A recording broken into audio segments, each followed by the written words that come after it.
Halo semuanya, perkenalkan nama aku Akshanti Jonita dari nomor absen 5. Nama saya Ardil Sadinda Rumesa dari absen 6. Perkenalkan, nama saya Christian Purba dari kelas 15 dengan absen 10. Halo, perkenalkan nama saya Divana Zafarin dengan nomor absen 12. Halo, perkenalkan nama saya Firda Sarikusuma dengan nomor absen 14. Perkenalkan, nama aku Hania Nurul Kartika dari absen 16. Perkenalkan, nama saya Salaudi Rahma dari absen 38. Dan kami dari kelompok 5 akan menjelaskan tentang eksogen. Yang pertama, definisi dari tenaga eksogen, yaitu tenaga yang berasal dari luar bumi. Sifat umumnya untuk merombak bentuk permukaan bumi yang merupakan hasil bentukan dari tenaga endogen. Selanjutnya adalah pelapukan. Pelapukan adalah penghancuran massa yang disebabkan oleh beberapa faktor, yaitu cuaca, angin, dan juga organisme. Pelapukan dibagi menjadi beberapa jenis. Yang pertama adalah pelapukan mekanik atau fisika.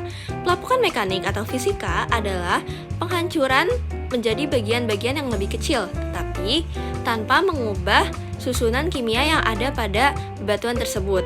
Jadi, itu biasanya disebabkan oleh cuaca yang biasanya terlalu signifikan naik atau turunnya.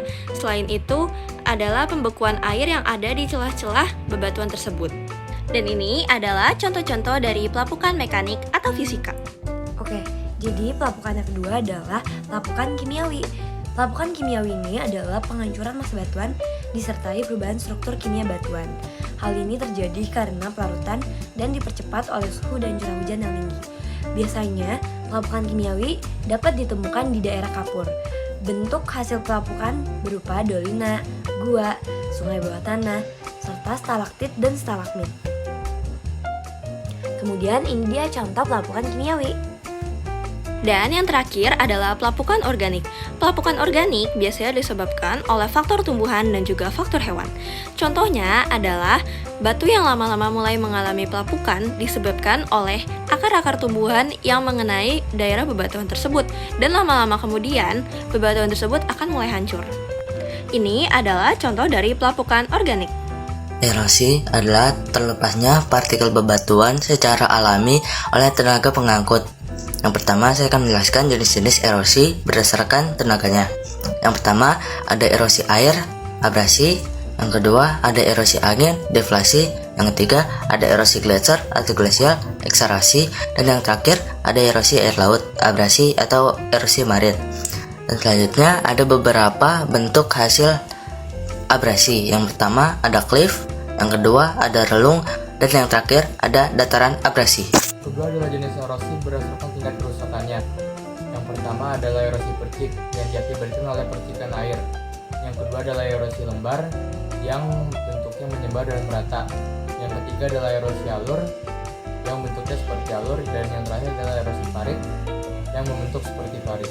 Selanjutnya ada sedimentasi. Sedimentasi adalah pengendapan material hasil erosi karena kecepatan tenaga pengangkut yang berkurang. Tempat terjadinya sedimentasi ada 6. Yang pertama, fluvial. Proses pengendapan materi-materi oleh air sepanjang aliran sungai. Contohnya seperti bantaran sungai, daratan yang berada di tengah-tengah badan sungai atau pada kelokan sungai sebagai hasil pengendapan. Yang kedua adalah terrestris. Pengendapan materi-materi yang dibawa oleh angin terjadi di darat. Bentukan dari sedimentasi ini bisa berupa gumuk pasir melintang, dan memanjang. Yang ketiga, marine, sedimen yang berada di dasar sungai. Contohnya seperti terumbu karang. Terumbu karang ini dihasilkan oleh pengendapan kalsium karbonat yang dihasilkan oleh organisme karang. Yang keempat, ada danau atau rawa, sedimen yang mengendap di dasar danau. Contohnya seperti clay atau lempung, terbuat dari proses pelapukan dari asam karbonat. Yang kelima, ada glasial, sedimen yang berada di daerah yang dingin. Contohnya seperti eskar, bukit-bukit kecil yang terbuat dari endapan pasir atau kerikil. Yang keenam, ada pantai, sedimen yang terbentuk oleh ombak yang memecah pantai. Contohnya bisa seperti endapan pasir atau seperti terumbu karang. Selanjutnya ada mass wasting. Kalian tahu nggak sih mass wasting itu apa? Mass wasting adalah perpindahan massa batuan secara besar-besaran dari tempat yang lebih tinggi ke tempat yang lebih rendah. Nah, ada 3 nih faktor terjadinya mass wasting.